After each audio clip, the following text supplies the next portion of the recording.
Гөлсия Бәдрединова музыкаль Собан туйның чираттагы чыгарылышын дәртле бар көчеңне җыеп турып баз җыры белән ачып җибәрә. Яңа проектта катнашырга тәкъдим килгәч, шунда ук ризалаша. Мин үзем сайлап алдым, Зөһрә апа Шарифуллина белән катнашсам ярыймы дип. Күңелем шатланып туя алмый, чынлап та матур проект булганына. Сәхнә бизәлеше, утлар, экраннар. Зөһрә Шарифуллина исә яңа проектта катнашу тәкъдимен вакыт узгач кына кабул иткән.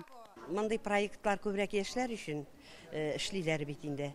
Ләкин менә монда килгәч, менә мондагы атмосфераны күргәчтен, менә мондагы шул хәтле матур бизәлешләр, монда шушы хәтле оештыру югары дәрәҗәдә.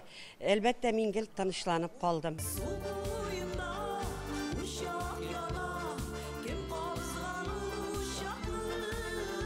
Су буенда ушак яна җырына быел 34 елда Зөһрә Шарифуллина. Проектның беренче турында ул нәкъ аны башкара. Жюрida утырган һәр кеше сүзләрен яттан белә. Марат Яруллин бу композицияне тыңлап үстем, шуңа бәя бирү кыенрак ди. Тере легендаларга бәя бирү ул үзенә күрә минем өчен авыр. Олы поколение, яшь поколение бергә булып, бергә бер проект ясау ниндидер яңалык. Йөрәгемдә туй буран.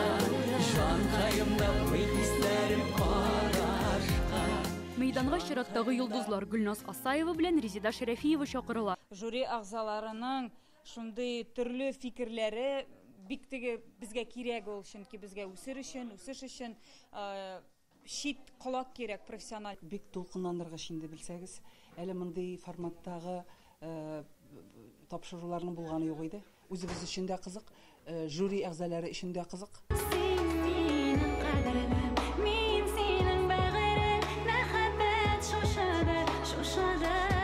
Сәхнәдә мәхәббәт шушыдыр җыры яңгырый. Бүген аны Илмира Нәгыймова башкара. Проектны төшерә башлаган шук бу җырның үзгә яңгырашы тамашачыда зур кызыксыну уяткан иде.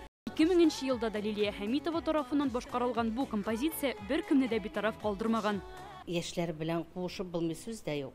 Барбыр ниндидер сынаулар узасы килә бит инде, теге яшькә карамастан. Бу бик зур этәргеч булды. Алдагы елларда туктап калмаска. Безнең яшьләргә инде яңадан шушы җырларны ничектер яңа сулыш белән яңгыратасы килә, татар телен саклап каласы килә, татар моңын саклап каласы килә. Шундый ният белән һәм гомумән кызыклы проект, бөтен артистлар бит монда. Музыкаль Собан туй проекты Марат Әхмәтов җитәкчелегендәге туган телләрне саклау комиссиясе ярдәме белән оештырыла. Ул эфирга яңа сезонда быелның сентябрь аеннан чыгар дип көтелә. Ләна Бәхтиева, Игорь Романов, Яңа гасыр каналы.